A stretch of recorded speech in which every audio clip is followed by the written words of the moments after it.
प्यारे बच्चों, अब लास्ट समय है। लास्ट समय कहने का मतलब कि अब क्या बचा है? बोर्ड का एग्जामिनेशन आपके सर पर है, नॉक कर रहा है दरवाजे पर और पूछ रहा है कि मेरे लिए कितने तैयारी करके रखे हो बोर्ड के एग्जामिनेशन को, कौन कौन सी स्ट्रेटेजी फॉलो कर रहे हैं। बहुत सारे यूट्यूब पर वीडियो पड़े होंगे कि ये कर ले, ये कर ले, ये कर ले। अरे क्या क्या कर ले।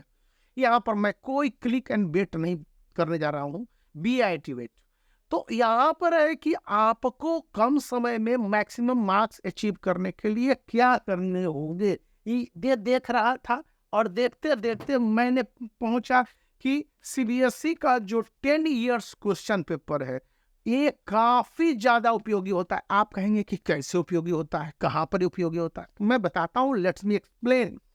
यहाँ पर स्टूडेंट को करने यह है कि 10 इयर्स के इन क्वेश्चंस पेपर को आप सब्जेक्ट वाइज निकालिए, देखिए और इसको सॉल्व किए गए हैं। तो जब ये सॉल्व किए गए हैं उसको अच्छी तरह से सॉल्व कर लीजिए। इवन 2023 के, 2022 के, 2021 के जब ये सैंपल पेपर को outside Delhi, inside, all over India सभी क्वेश्चन उसके आंसर CISE के मार्किंग के साथ दे दिए गए हैं। और यदि आप इसको बना लेते हैं तो पहली बात, आप बोर्ड एग्जामिनेशन पास कर जाएंगे, फेल नहीं करेंगे किसी भी एक सब्जेक्ट में नहीं। दूसरी बात कि बोर्ड एग्जामिनेशन में आपके मार्क्स के स्कोरिंग कैपेसिटी पहले के मुकाबले, इन रिस्पेक्टिव जो पहले जहां पर थे उसके मुकाबले करीब 20 से 30% तक बढ़ जाएंगे। मतलब कि यदि पहले आपकी क्षमता थी कि बोर्ड एग्जामिनेशन में पास कर जाएंगे तो इस बार 40 से 50% मार्क्स आ जाएंगे, या 50% है तो आपके 70% तक अप्रोचिंग हो, क्योंकि प्रीवियस ईयर क्वेश्चन पेपर के आधार पर वर्ड वही रहते हैं, केवल नंबर को बदल दिया जाता है या क्वेश्चन को ट्विस्ट करके दे दिया जाता है। और इसी तरह के क्वेश्चन न सिर्फ क्लास 10th में बल्कि क्लास 12th में भी पूछे जाते हैं। तो स्टूडेंट के लिए ये बातें इतनी ज्यादा उपयोगी हो जाती है कि वो उनको करेंगे।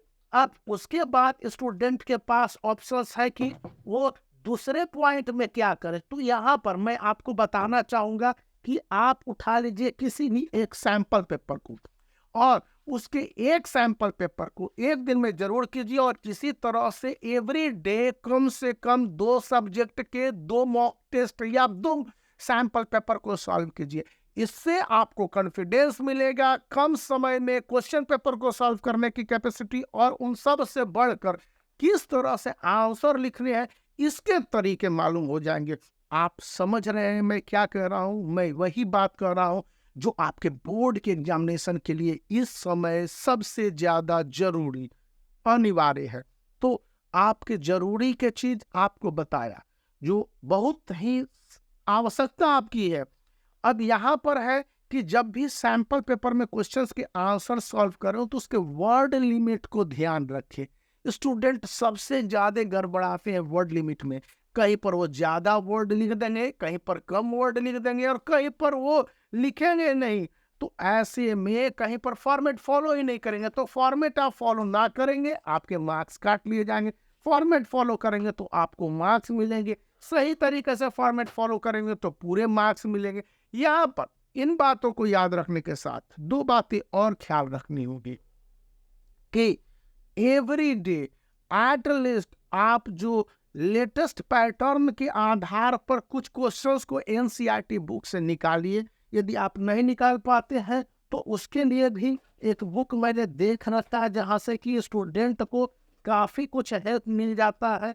एक NCERT बुक बेस्ड आपके सॉल्यूशन वाले सैंपल है, तो आप इससे देखेंगे और उसको आप बनाना शुरू कर दीजिए।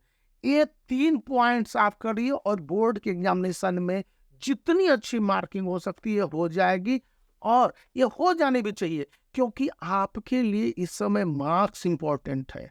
मार्क्स डज मैटर या मार्क्स डू मैटर, जो कुछ भी यहाँ पर टर्म है आप बोल लीजिए, क्योंकि मार्क्स होंगे तभी आपको वैल्यू मिलेगा। अन्यथा जानते हैं क्लास 10th के स्टूडेंट को क्लास 11th के अच्छे स्कूलों में एडमिशन मिलने के लिए फॉर्म देने से पहले ही पूछता है कि 95% मार्क्स आए हैं, 90% आए, तभी आपको उस स्कूल में एंट्रेंस के लिए भी फॉर्म मिल पाएंगे।